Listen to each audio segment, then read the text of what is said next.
امام اہل سنت حج کے بعد مسجد نبوی میں حاضری ہوئی، جیسے داخل ہوئے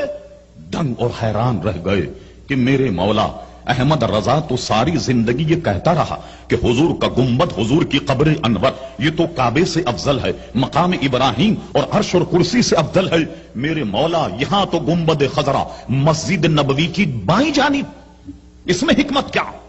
کھڑے ہو گئے دنگ اور پہلا مصرع یوں کہا، کعبے سے گر تربت شہ فاضل ہے، کعبے سے گر تربت شہ فاضل ہے تو کیوں بائیں طرف اس کے لیے منزل؟ لگا آپ سمجھ گئے ہوں گے یقیناً بہت سہل اور آسان کہ اگر حضور صلی اللہ علیہ وسلم کا مزار پر انوار اگر یہ کعبے سے افضل ہے تو اس کی منزل بائیں جانب کیوں؟ میں حیران رہ گیا، سوچنے رہ گیا، مولا اس میں کیا حکمت ہے کہ حضور کا قبر انور بائیں جانب ہے اور احمد رضا تو ساری زندگی لکھتا رہا، فتویٰ دیتا رہا۔ اچانک جب ذہن میں یہ عقدہ حل ہوا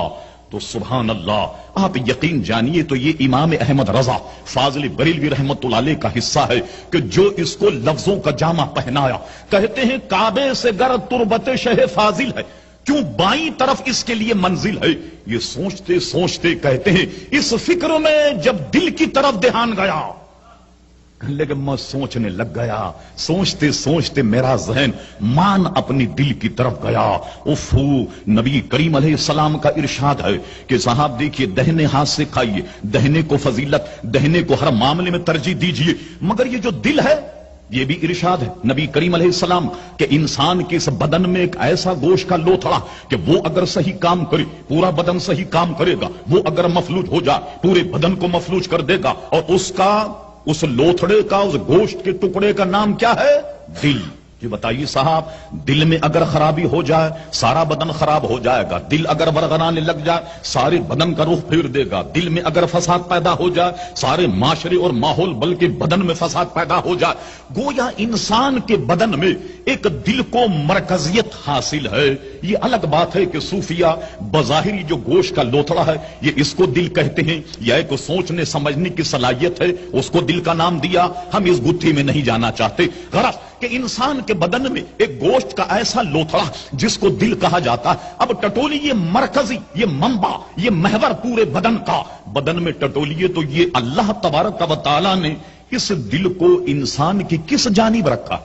اور کیجیے آپ کس جانب ہے صاحب؟ یہ بائیں جانب ہے۔ سبحان اللہ۔ اب سنیے، کہتے ہیں کعبے سے گر تربت شہ فاضل ہے تو کیوں بائیں طرف اس کے لیے منزل ہے؟ تو اس فکر میں جب دل کی طرف دھیان گیا سمجھا کہ یہ جسم ہے اور یہ مرکز دل ہے،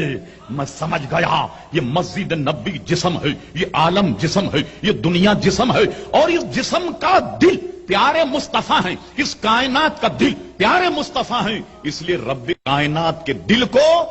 مسجد نبوی کے بائیں جانب رکھا۔ کعبے سے گر تربت شہ فاضل ہے کیوں بائیں طرف اس کے لیے منزل ہے۔ اس فکر میں جب دل کی طرف دھیان گیا سمجھا کہ وہ جسم ہے، یہ مرکز دل ہے، حضور اس کائنات کا دل ہے، اس کائنات کی جان ہے، اس کائنات کی آن ہے، اور اس کا مختصر ترجمہ اعلی حضرت امام اہل سنت مجدد میت حاضرہ صاحب الحجت القاہرہ مؤید ملت طاہرہ مولانا شاہ احمد رضا خان فاضل بریلوی رحمت اللہ علیہ یوں فرماتے ہیں کہ انہی کی بو مایا سمن ہے، انہی کا جلوہ چمن چمن ہے، انہی سے گلشن مہک رہے ہیں، انہی کی رنگت گلاب میں ہے۔